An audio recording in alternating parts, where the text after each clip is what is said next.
The briefing room went quiet the moment she walked in. Not the kind of quiet that happens when someone important enters. The kind that happens when someone walks into a room that doesn't want them there. Sergeant Dana Keir set her notebook on the table and pulled out the chair at the far end. Nobody had told her not to sit there. Nobody had told her anything. She'd received the same orders as the rest of them. Report to FOB Salerno, 6id full kit. And so she had. She sat down. She opened her notebook. She waited. Captain Strell didn't look at her when he started talking. He spoke to the map on the wall, to the cluster of men in the center of the room, to the air above their heads. He talked about the terrain north of the Kunar River Valley, about elevation changes, about the village of Kamdesh and the roads that fed into it. He used a laser pointer and drew lines on the map and said things like our primary concern and the situation on the ground, and not once did he say her name. She'd been in country for 9 days. Before that, she'd been at Fort Benning for 8 months, and before that, Fort Bragg for 2 years, and before that, a shooting range in western Kentucky where she had learned, at the age of 11, that wind correction was not a guess but a calculation. Her father had taught her that. He'd stood behind her with his arms crossed and made her redo the math out loud until she could do it without thinking, until it lived somewhere below thought, somewhere in the part of the brain that doesn't argue. None of that was in the briefing.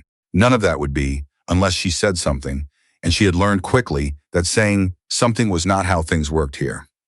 Corporal Fenwick, who had the bunk above hers, and who had been nothing but decent to her since she arrived, had warned her 3 days in. Keir, he'd said, not unkindly, Strell runs his rotation like he designed it himself. He doesn't like edits. She'd nodded.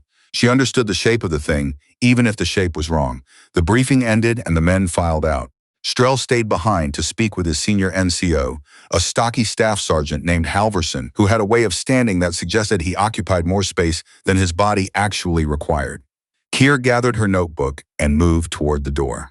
Sergeant, she stopped. It was Strell. I want to be clear about something. He said it without looking up from the table. You're here for supply chain verification. That is your assignment. You are not on the tactical roster. I understand, sir. Good. He looked up then, because we've got a clean operation and I'd like to keep it that way. She walked out into the dusty air and stood for a moment with her face tilted toward the hills to the north. The mountains here were something else entirely, not like anything in Kentucky, not like anything she'd expected. They sat against the sky, like they'd been placed there deliberately, like they were watching. She went back to her bunk and wrote numbers in her notebook. Supply chain verification meant counting things. Cases of ammunition, water purification tablets, spare batteries for night vision equipment. It meant walking through the logistics tent with a clipboard and confirming that what the manifest said existed actually existed. It was not exciting work. It was not the work she'd been trained for, but she did it exactly, the way she did everything exactly. Because carelessness in small things was how you develop carelessness in large ones. She was counting battery packs on the 3rd day when she heard Halvorsen outside the tent. 307, northeast quadrant, same window as last week. She didn't move. She kept counting. Intel said the pattern shifted. Intel says a lot of things. A pause. We run it the same way. Strell doesn't want variables. She wrote the battery count in her notebook and moved to the next shelf. That evening, she pulled out the topographical maps she'd requisitioned from the G2 section. She told the clerk they were for cross-referencing supply route access, which was true enough to be not a lie. She spread them across her bunk and sat cross-legged in the low light and looked at the northeast quadrant. The elevation at the ridgeline was 2,340 meters. The valley floor was at 1,680. The village sat in the middle distance, tiered into the hillside like something that had grown there rather than been built. She found the window Halvorsen had mentioned, or what she calculated was the window, based on the azimuth of his voice, and the landmarks she'd memorized on her drive in. She did the math she always did when she looked at a landscape.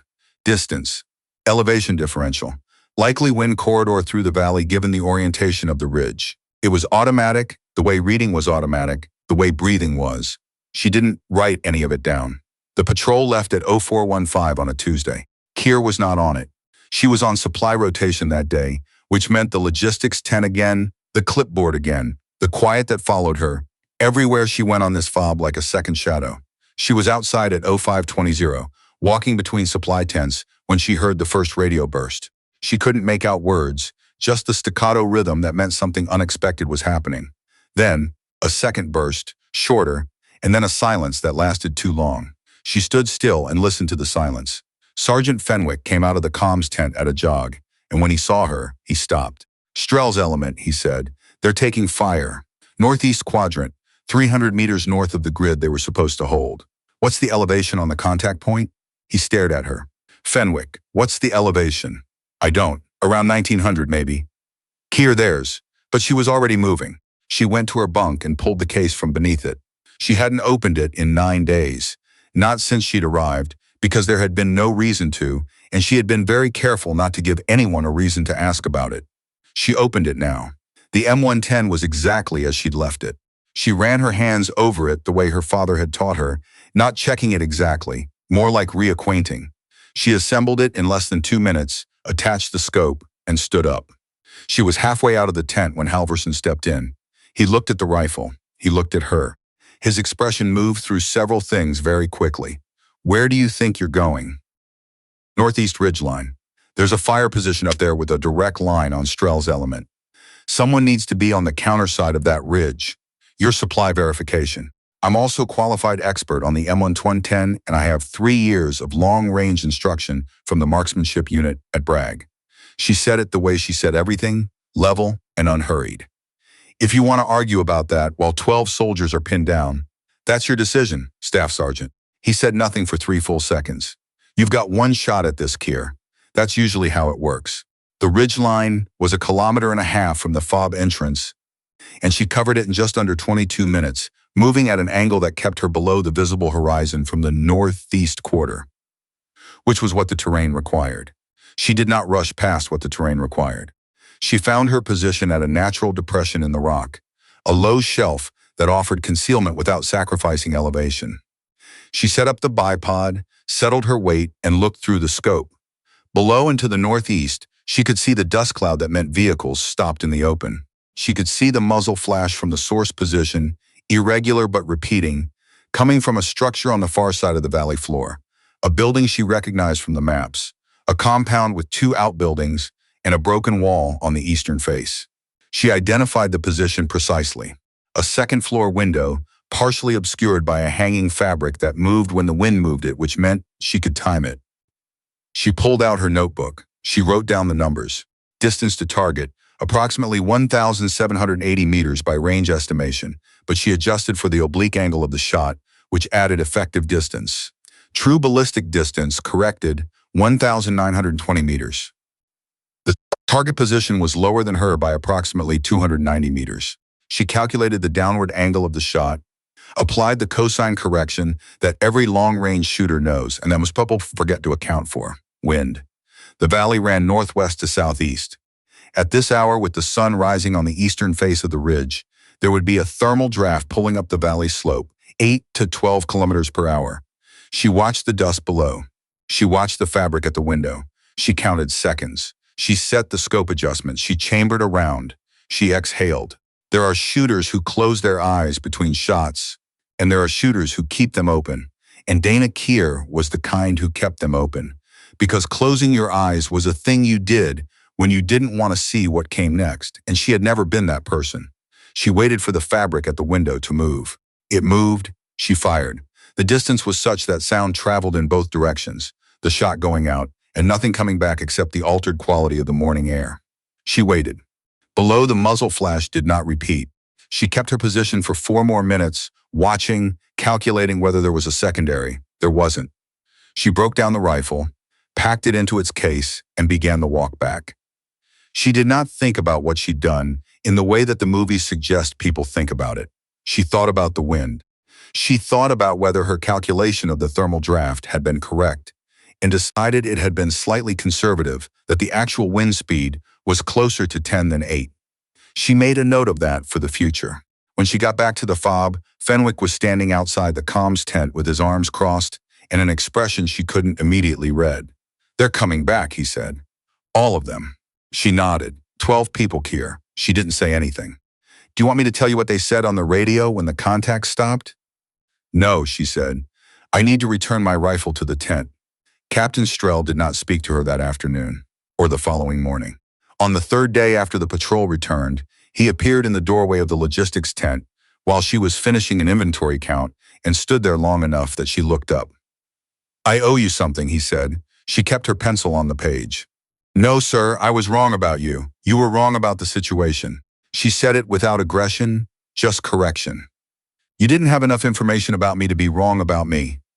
He thought about that for a moment, in the way that people think about things that are uncomfortable and true. "Either way," he said. "Either way," she agreed. He left. She went back to counting. What she didn't know, in those first days, was that the post-engagement report had been filed by Halvorsen, not by Strell, but by Halvorsen, which was itself a statement, and that the report had been thorough in the way that Halvorsen was thorough about things he considered important. She found out 6 weeks later, when she received orders transferring her to a specialized unit that she had not applied to and had not been told existed. She was sitting in the logistics tent when Fenwick brought the orders in. He set them on the table in front of her and then stepped back the way you step back from something you want to give room to. She read them once, then again. "Did you know about this?" she asked. "Not the specifics." He paused. "I heard Halvorsen made some calls." She set the papers down and looked at the wall of the tent, at the map she'd pinned there when she arrived, which was now covered in her pencil marks. Supply routes, elevation notations, the small shorthand of someone who processed the world through measurement. She took the map off the wall and folded it carefully along the original creases. The unit she transferred into did not have a common name that anyone used in conversation.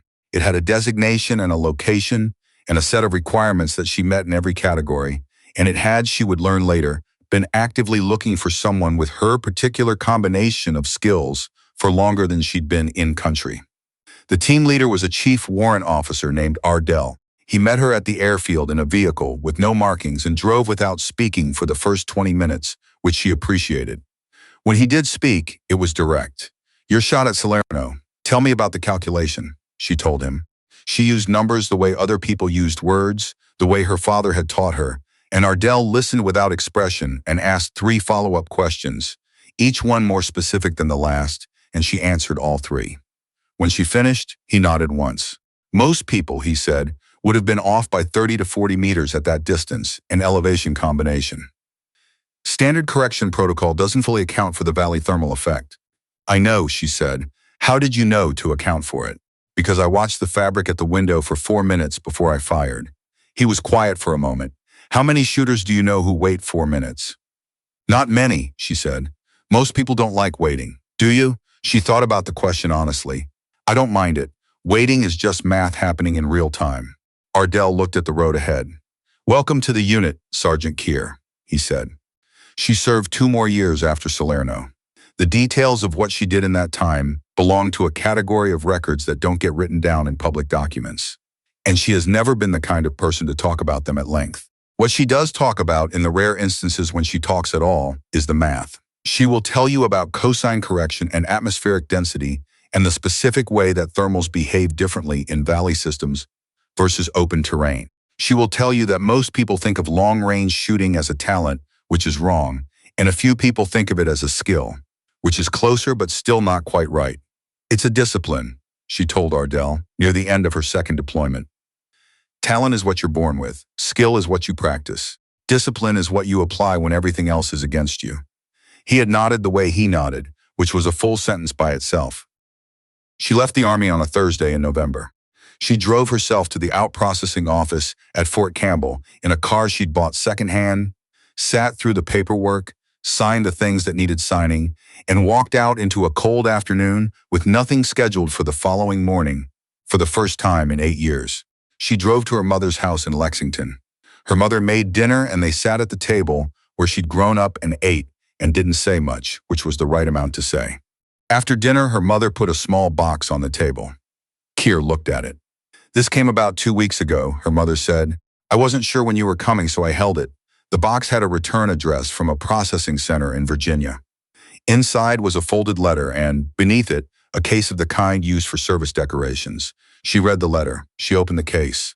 The bronze star with valor sat in its velvet backing and looked exactly like what it was. She read the letter a second time. It was 2 paragraphs, formal and complete, acknowledging a specific engagement in a specific province in a specific year, and it used her name and her rank and got both of them right. Her mother was watching her. Is it what you thought it would be? Her mother asked. Keir held the case in both hands for a moment. She thought about the briefing room at FOB Salerno, the chair at the far end of the table, the map with the laser pointer, the silence that had followed her like a second shadow. She thought about the fabric at the window. It's what it is, she said. That's enough. She set the case on the table between them and went to get the rest of the dishes. And her mother led her, because her mother understood that some people process things by keeping their hands busy, and she had raised exactly that kind of person. The Bronze Star stayed on the table all evening. Neither of them moved it. It sat in the light of the kitchen with the quiet authority of something that had taken a long time to arrive and was not in any hurry to leave.